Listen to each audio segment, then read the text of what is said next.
Salut à tous, on se retrouve pour une nouvelle vidéo. Aujourd'hui, ça va être une vidéo montage sur le T-Max. J'ai décidé de changer le guidon. Du coup, j'ai commandé chez Aloisy la potence Rizoma, le guidon, les poignées et les embouts de guidon. Ça se présente comme ça pour ceux qui ne connaissent pas. Le guidon, la potence, les poignées et les embouts. Ça va lui rajouter un style moto plutôt que ce cache en plastique vraiment pas très joli.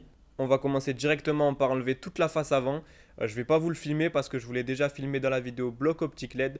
Donc pour ceux que ça intéresse, vous pouvez aller directement voir cette vidéo pour le démontage. Bon voilà, j'ai démonté la face avant. J'espère que c'est la dernière fois parce que ça commence à me faire chier de le faire, clairement. Maintenant, on va enlever le cache compteur. Donc on suit toutes les vis pour avoir un accès directement à la potence. Ça y est, le compteur est démonté. D'ailleurs, si vous achetez un T-Max, faites très attention au compteur parce que vous venez de le voir.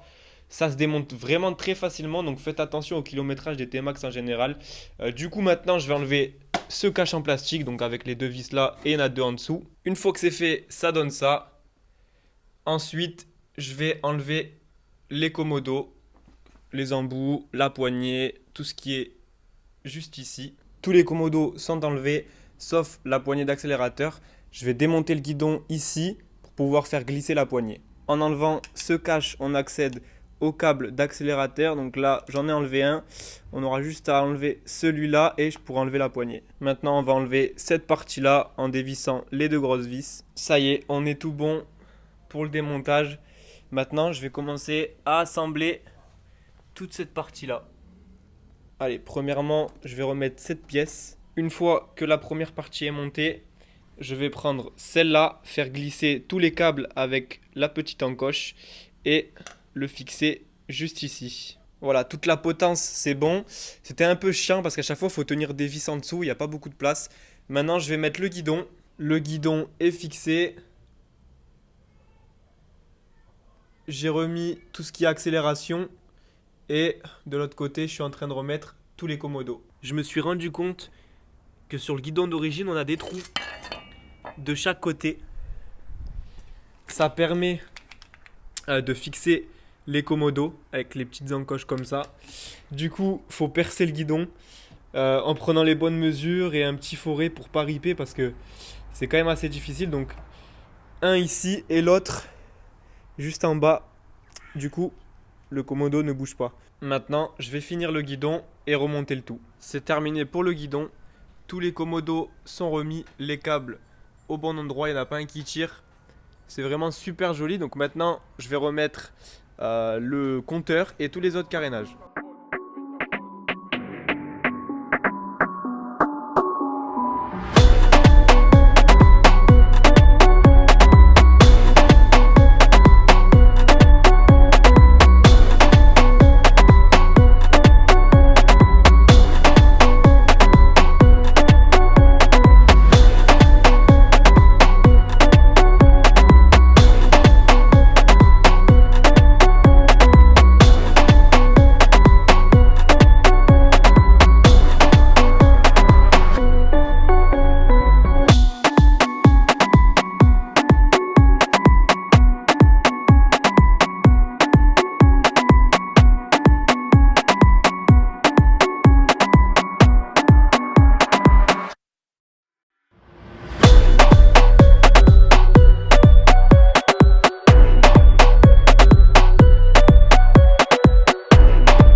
Today.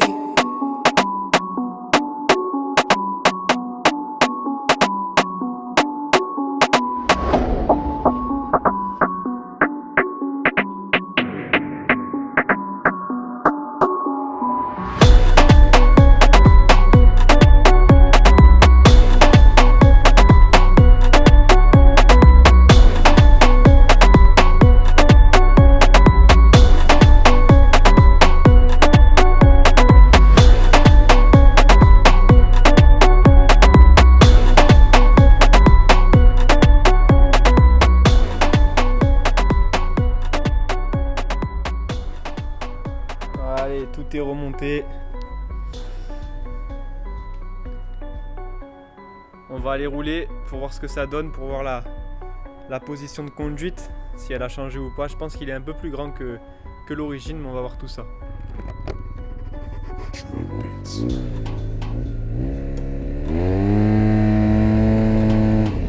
Alors,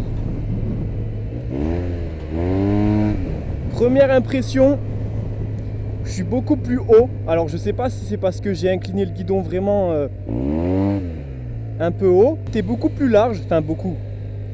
Il doit avoir quoi 4 cm de différence, enfin je sais même pas, mais ça change quand même pas mal dans la position de conduite.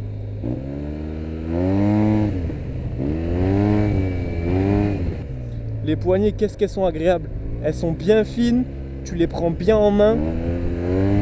Je sais pas si c'est psychologique parce qu'il n'y a plus le carré, le petit cache en plastique, mais vraiment là, tu as l'impression d'être sur un vrai truc. Hein. C'est vachement cool. Bon là, je suis en train de faire mes contrôles. Je mets des petits coups de gaz à 4-5 000 tours et j'écoute si ça vibre parce qu'à chaque fois, tout le câblage, faut bien le fixer parce que sinon tu as des tremblements de terre dans le carénage avant, donc faut faire gaffe. Et moi, le moindre bruit, c'est insupportable, donc je fais gaffe à ça. Parce qu'une fois, j'ai remonté la face avant entière et il y avait des vibrements partout. Après, je sais pas exactement d'où ça vient, mais voilà, quand tu remets les câbles correctement avec des serre-flex et tout ça, pour minimiser les vibrations, parce que moi je déteste ça. Donc ça m'a l'air ok. Je verrai bien par la suite, mais là ça m'a l'air ok. Les commodos, je les ai bien mis à ma portée. C'est satisfaisant parce que là ça fait au moins quoi, 1 semaine et demie, 2 semaines qu'il est démonté. Je viens de le remonter maintenant parce que j'avais pas le temps de le faire. Et ça fait plaisir là de rouler un petit peu, il fait beau en plus. Là t'as l'impression d'être sur un cheval, c'est trop bien. Oh là là. Le cache en plastique, il gâchait vraiment tout là, c'est le jour et la nuit quoi.